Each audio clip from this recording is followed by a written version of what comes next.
The young and the restless spoilers shock Phyllis's heart had been pounding ever since she'd first stared helplessly at the lock screen of Billy's phone. She had sat for hours in his sleek leather chair, fingertips trembling over the tiny keypad, each failed attempt deepening the gulf of secrets she felt growing between them. Every swipe and mistyped digit reminded her that there were things she could not touch, truths locked away behind a code only he knew. With each failure, frustration rent at her composure until anger took root.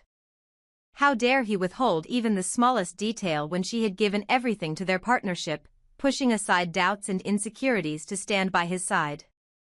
She convinced herself that the phone was a symbol of his duplicity, that the messages hidden within its encrypted vault were a map to a betrayal she could scarcely imagine. Driven by a fierce need to reclaim control, Phyllis resolved to follow him, to slip into the shadows whenever and wherever he went. For days she trailed his routines, the early morning jog past the river walk, the stops at nondescript cafes where he would linger over espresso, the late-night returns to his penthouse that left her fuming with unanswered questions. She watched him with the relentless intensity of a predator circling prey, convinced that on one of these excursions he would slip, would reveal the truth in a careless glance or a dropped envelope.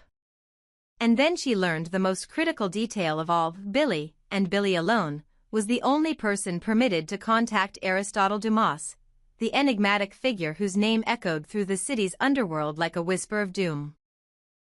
Once she understood that connection, every sleepless night, every risk she had taken, gained new purpose. She imagined Dumas as a titanic puppeteer pulling strings in darkness, and Billy as his unwitting, or perhaps complicit, agent. The prospect that he might be meeting this man alone, without her, seemed intolerable. More than jealousy, it struck her as a fundamental breach of trust, a conspiracy that could leave her exposed and alone if the scales tipped against her. Phyllis's mind raced with possibilities. Was Billy negotiating some illicit deal? Was he delivering secrets she had shared in confidence? Or worse, was he delivering her to Dumas in some perverse ceremony of betrayal? The questions whirled in her head like vultures, each one more horrifying than the last. Her opportunity came when the message appeared on Billy's phone at exactly 17:46 one late afternoon, a single, succinct line from an unknown number, signed simply AD. It contained coordinates and the time, 2300 hours. It was as if Dumas himself had reached out to summon Billy beneath the moonlight. Phyllis felt a chill as she watched the calendar date blink on her own screen: tomorrow night. She marked the spot on a city map, her finger trembling as she scrawled notes in the margins: parking structures, back alleys, potential exits, witness patterns. She recorded the street cameras she knew were in the vicinity, planning to evade them, to slip in unseen like a specter. The idea of lurking in the quiet streets at that hour would terrify most, but for her it was the only chance to uncover what he refused to share. On the night itself, the city seemed held in a deathly hush. The glow of street lamps lay like smears of yellow paint on empty asphalt, and the shops had shuttered their windows in long sheets of metal. Phyllis arrived at the rendezvous point an hour early, her breath forming tiny clouds in the cold air. She concealed herself behind a concrete pillar at the corner of Elm and 2nd, clutching a small flashlight and her phone, prepared to record everything. Every rustle of trash in the gutter, every stray cat slinking past, set her nerves on edge. The stillness pressed in around her until it felt as if the entire world were holding its breath. At precisely 2300 hours, she saw him. Billy emerged from the shadows, coat collar turned high against the night, each step measured and deliberate.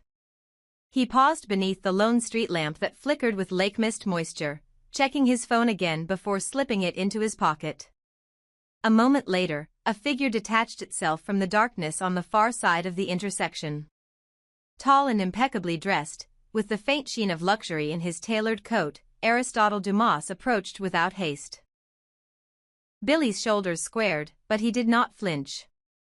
Instead, he looked up at Dumas with what Phyllis recognized as a mixture of awe and apprehension. She watched, breath caught, as the two men fell into a hushed exchange that set her pulse hammering in her ears.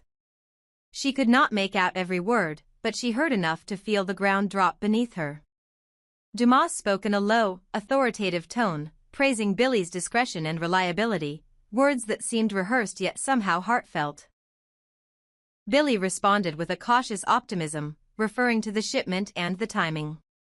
Then came the phrase that made her blood run cold. Dumas's voice tightened as he reminded Billy that failure would be met with consequences far more severe than any she could imagine.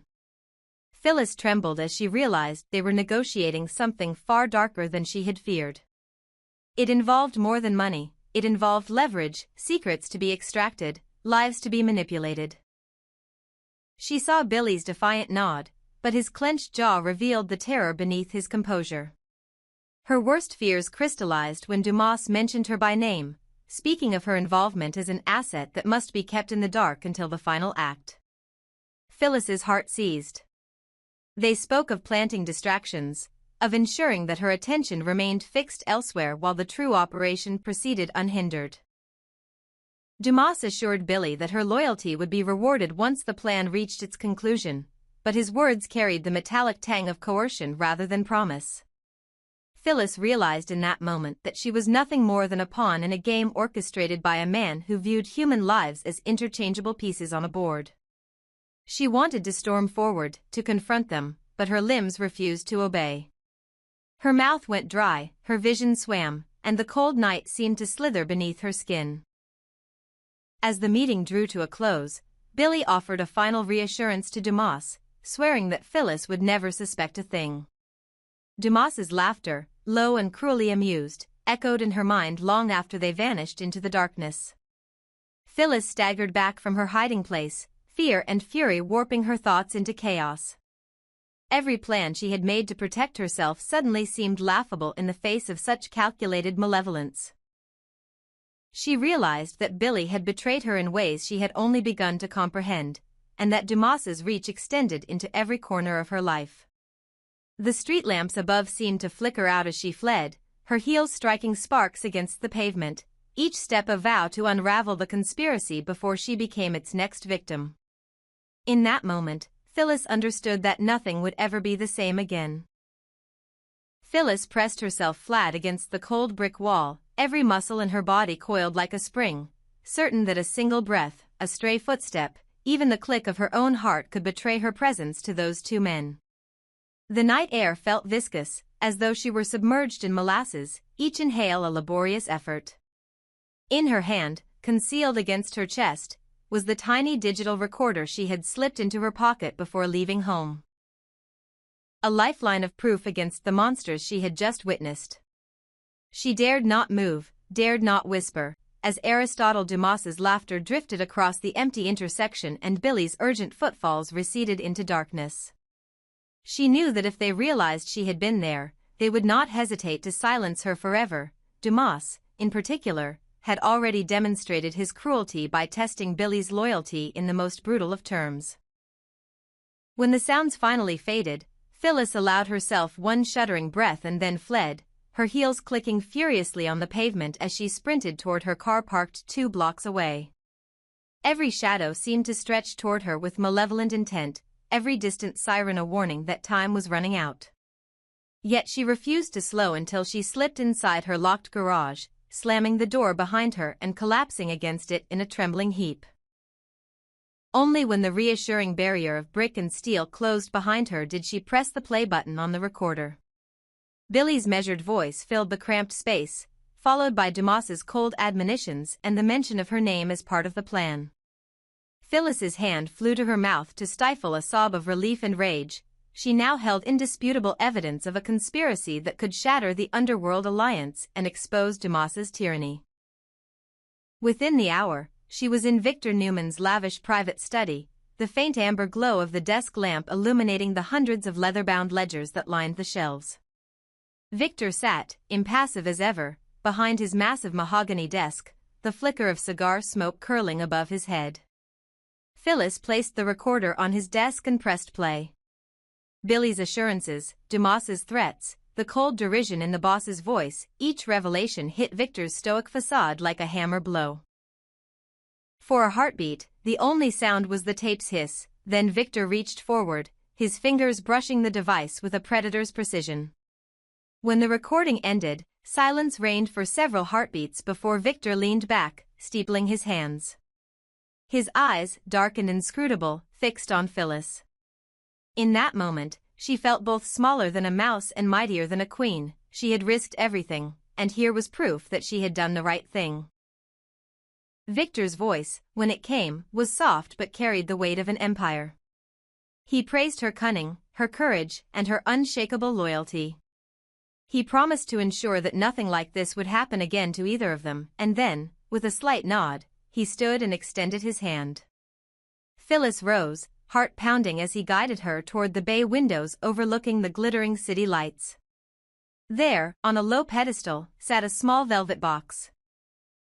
Victor opened it to reveal a diamond necklace of breathtaking simplicity, 2 interlocking circles, one subtly engraved with her initials, the other with his. "For your brilliance," he said. "We're always to remind you that Newman Enterprises stands with you." He paused, then gestured toward the corner where a gleaming black Jaguar F-Type idled. "And your ride home." Phyllis turned to see the car's engine purring quietly, its door ajar as though waiting just for her. But Victor was not done. He turned back and offered her a sealed envelope, embossed with the Newman crest. "Inside," he said, "is access to a safe deposit box, your own corner of our world, fully stocked. Consider it the beginning of your true standing here." In that moment, Phyllis's fear melted into triumph. She had moved a covert threat from the shadows into Victor's hands, and in return she had been granted not only his gratitude but symbols of status, power, and trust. The diamond necklace, the Jaguar, and the promise of her own private vault within his financial empire. As she clutched the envelope and the small box, Phyllis knew that Dumas's cruelty would soon be undone by mightier forces than his. With Victor at her side, and the truth in her pocket, she was no longer prey but a partner in an empire built on clarity, control, and unbreakable loyalty. And for that, she would accept every gift he chose to bestow. Victor's footsteps echoed softly on the polished mahogany floor as he guided Phyllis through the discreet entrance of the jazz lounge, the dark velvet curtains parting like the mouth of some secret cavern. Once inside, they were greeted by the low, sultry strains of a piano and the smoky haze that curled under the dim amber lights. Candlelight flickered across faces lost in the gentle pulse of bass and brushed brass. Whispers and laughter rose and fell like waves against the rhythm of the music. Phyllis's senses sharpened. She could taste the sweetness of aged bourbon on the air, feel the plush velvet of her seat as Victor led her to a secluded alcove by the back wall. The table between them was small, just enough for 2 drinks and the weight of unspoken intentions, and the candles danced in their glasses of red as she lowered herself into the armchair opposite him. She smoothed the silk of her emerald green dress, fingers brushing the diamond at her throat as she caught Victor's gaze. His eyes studied her with a predator's patience, narrowing almost imperceptibly as she leaned forward. "Are you interested in what I discovered tonight?" she asked, voice soft but urgent, carrying above the music like a single clarion note. "Tell me about the plan between Billy and Dumas." Victor's lips quirked in a knowing half-smile. "Information is always valuable, Phyllis," he replied, arms unfolding as he leaned back. "But I gave you 5 minutes. Your time is nearly up." She allowed herself a small, confident smile. The challenge ignited her own fierce excitement. "Then make them count," she said, and paused as a lone saxophone wailed in the background. She spoke of Summer's transformation in Italy, how her eldest daughter had reinvented herself among the ancient villas and gilded galleries of Florence, forging alliances with collectors, laundering intentions through auction houses, learning the art of influence that could be repurposed for their own ends. Victor nodded once, the flames in his eyes flickering brighter for a moment. He recognized the breadth of her ambition, the depth of her cunning. When she finished, he leaned forward, the candlelight glinting off the diamond at his cuff, and murmured, "I'm impressed."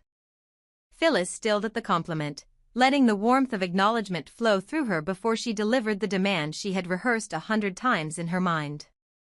"I need an opportunity, an enterprise for me and one for my son," she declared, voice unshakable. Give me a position, a project, a stake in something substantial, or I won't share what I have. The piano's chords fell into a hush as Victor regarded her, a flicker of amusement dancing across his features. You want me to invest in something you've yet to describe, he asked, tone skeptical. Why should I gamble when you can't even articulate the risk? Phyllis straightened, eyes flashing with determination. Because I am the only one with direct lines to Dumas, she said, leaning in so that her voice brushed his ear. I know his expectations, his vulnerabilities, his deadlines. You know only what you're told by your advisors. You appoint analysts, you commission reports, but you've been blind to the currents that have been flowing around you, unseen but ever present. A hush had fallen across the lounge as the other patrons turned discreet glances toward them. The saxophone and piano resumed, but the atmosphere around their table remained taut as a drawn bow. Victor's lips curved into a half-smirk. I control everything, he said softly. And where does that leave you?